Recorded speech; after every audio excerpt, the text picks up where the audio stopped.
I put the headphones on before I turn on the lights. I always do. Because once the lights are on, the room becomes real. And I am not ready for what is real. The file number is already in my head. Night recording. I have listened to this sound 47 times. Tonight will be the 48th. There are 3 seconds. Exactly 3 seconds. Nothing happens. No breath. No movement. Only silence. That silence matters. Because when the sound finally arrives, it no longer belongs to the man who made it. I close my eyes. I don't need to see anything. I know this sound. I have memorized the waveform, the rise, the break, the collapse. 6.4 seconds. If it were longer, the lungs survive too long. I write it down. Then my pen stops. Because this scream, it sounds familiar. Before the Reich found me, I was not important. That is the first thing you must understand. I was not a monster. I was a doctor, a researcher. I studied sound and the human nervous system. How sound enters the brain, how it becomes memory, how it becomes fear. I believed sound was history. Germany believed sound was a weapon. When my research was published, it did not receive applause. It received attention. That kind of attention never ends well. The letter was simple. No symbol. No warning. Only one sentence. Your expertise in listening has been deemed essential. Listening, not interrogation. You will not touch them. You will only listen. That sentence made it easier to say yes. The facility was underground. Sound behaves differently underground. Concrete absorbs guilt. Steel reflects it. They showed me the rooms, but perfectly isolated. Each prisoner alone. They could not hear each other. Only I could. That was the first moment.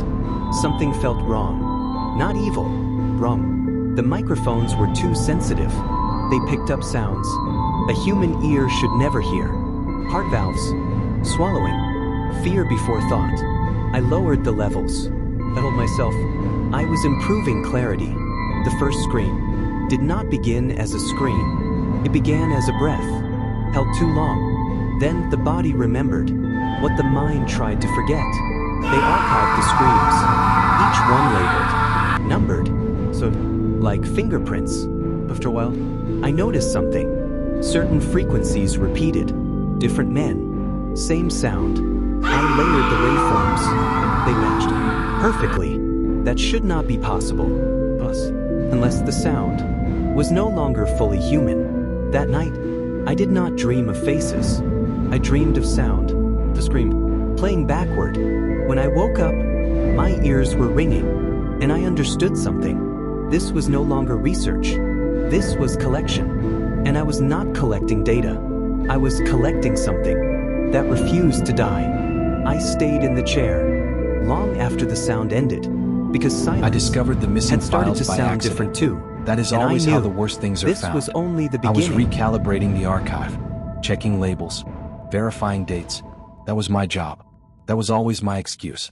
File A17 had a twin. Same length. Same frequency range. Different date. Tomorrow's date. That should not have been possible. The system was isolated. No future input. No external access. And yet, there it was.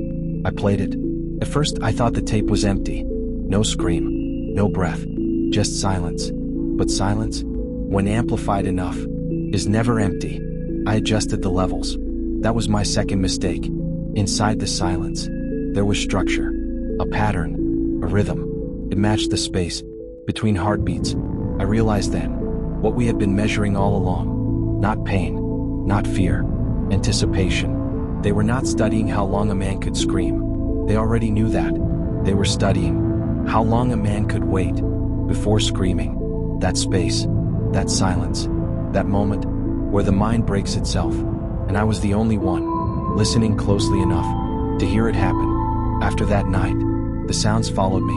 Not loud. Persistent. Footsteps that stopped. When I turned around, breathing that matched my own. I stopped sleeping. Not because of nightmares. Because even awake, I was still listening. I compared the missing file to the archive screams, overlay after overlay. Then I froze. The frequency spike, the micro break, the collapse. It matched mine, not my voice, my structure, my fear. I was listening to myself. Before it happened, I found the room by following a sound that did not exist. That sentence still sounds insane to me, but that is the truth. It was not marked on any map, not listed in any file. A door at the end of a corridor that was supposed to be empty. SFX, fluorescent light flickering softly. Florson Isaac Half-If's Titerer. The light above it flickered, like it was unsure whether it should exist. I stood there for a long time before opening it, because for the first time, I was afraid of silence. The room was larger than the others. No restraints, no table, only microphones, dozens of them, all pointed inward. There were no prisoners inside. That was the point. This room was not built to record screams. It was built to wait for them. I checked the logs. This room had been active longer than any other. Years. But there were no screams attached to it. Only timestamps. Hours, days, weeks, all marked as successful. My hands started shaking because I finally understood. This room was not for breaking bodies. It was for breaking minds that had nothing left to hear. The experiment was simple. A man was placed here. No pain, no sound, no stimulus, just perfect acoustic isolation. And then, nothing. No screams, no begging, no collapse. At least, not at first. The microphones did not record sound. They recorded expectation. The moment the brain began to create noise, to survive. Most men lasted less than a day. Some lasted hours. One lasted 3 weeks. The file said he never screamed. That was a lie. He screamed perfectly, just not out loud. His brain learned to produce sound without using the body. The microphones caught it, barely. A frequency so low, it felt more than it sounded. The same frequency I had been hearing in my sleep. I stood in the center of the room, and for the first time, I noticed something terrifying. The microphones were angled slightly upward, not toward a prisoner, toward where a doctor would stand. This room was never meant for them. It was meant for me. There was one last recording, unlabeled, no date, no subject number. I pressed play. I recognized the rhythm immediately. My breathing. Not now. A man standing still, listening, waiting for a sound that had not arrived yet. The experiment was never about prisoners. They were calibration. They were preparation. They were teaching the system what a breaking mind sounds like, so it could recognize it when it finally heard mine.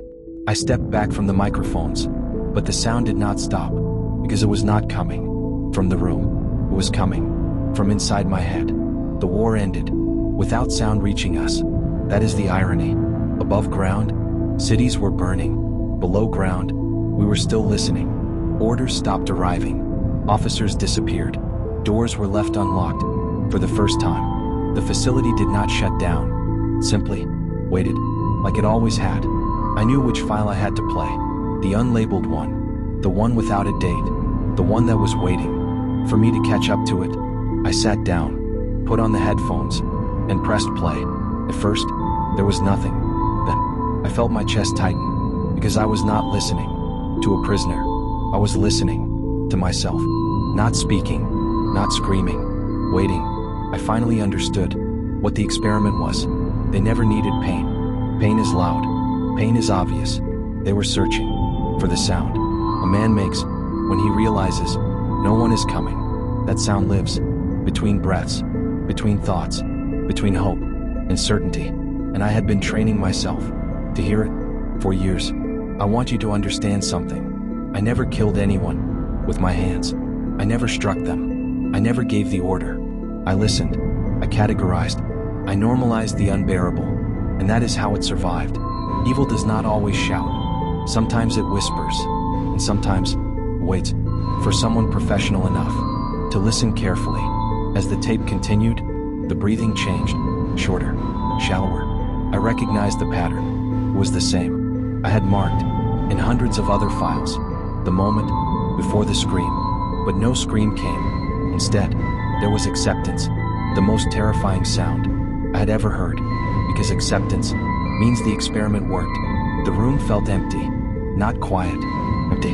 I removed the headphones, slowly. For the first time in years, I did not hear anything follow me. No echo, no breath, no frequency. They had what they wanted, and I was finished.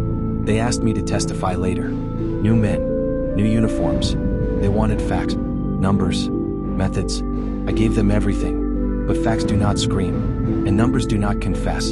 So this is my confession. If you ever wonder how something like this happens, remember this. It does not begin with cruelty. It begins with curiosity, with professionals, with people who say, I am only listening. I was there. I heard it. And now, so have you.